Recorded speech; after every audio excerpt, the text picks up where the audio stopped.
N'arrête jamais d'essayer, peu importe le nombre de tes échecs. N'arrête jamais d'essayer, peu importe à quel point les gens se moquent de toi. N'arrête jamais d'essayer, peu importe ce que tu as perdu. N'arrête jamais d'essayer jusqu'à ce que tu obtiennes ce que tu désires.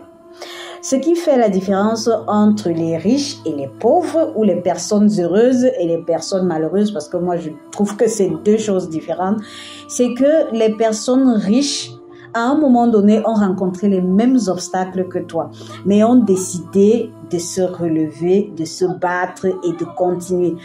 Personne sur terre, même les personnes que tu vois sur les réseaux sociaux dire que je suis devenue milliardaire en un an là, ces personnes-là, je suis certaine qu'elles ont d'abord connu des échecs parce qu'on passe tous par là.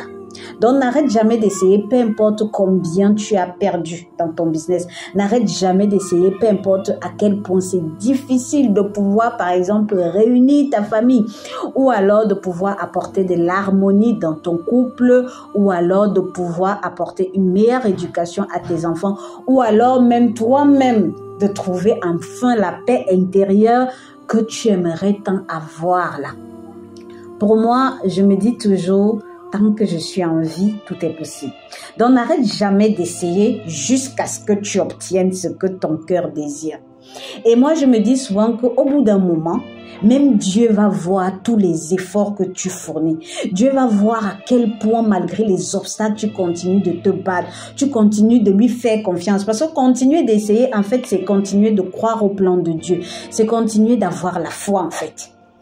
Même à un moment donné, lui-même, il va rester comme ça. Il va dire non, cette personne-ci, je dois tout faire pour nettoyer son chemin afin qu'elle puisse enfin obtenir ce qu'elle désire. Et même, je vais parler d'un autre côté, je dis souvent, c'est très difficile de détruire une personne déterminée. Ce qui fait également en sorte que certaines personnes réussissent, c'est pas forcément parce qu'elles sont intelligentes. Non, certes, ça joue un peu et ce n'est non plus l'argent.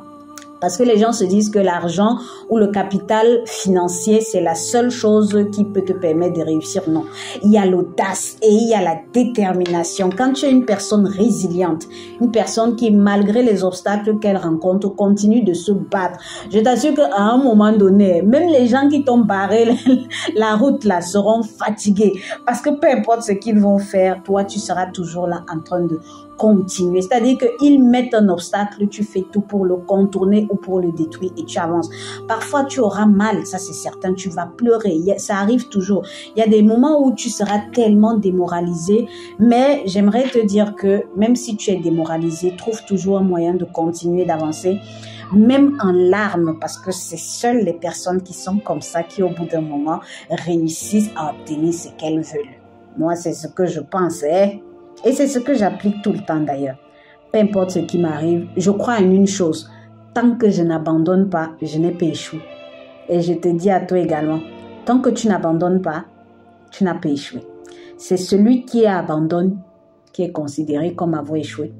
Et en même temps, certaines personnes font une pause. Faire une pause ne veut pas forcément dire échouer. Reculer pour mieux avancer, pour mieux sauter, ne veut pas dire avoir échoué. C'est des choses que très peu de personnes comprennent à un moment donné. Mais moi, je veux te dire que c'est pas parce que tu as un peu reculé, c'est-à-dire que tu étais ici et que tu te retrouves ici que tu as échoué. Non, reculer ne veut pas dire échouer. D'accord? Donc, tant que tu n'as pas abandonné, crois-moi, tu as encore toutes tes chances de réussir. En tout cas, moi, c'est ce que je pense.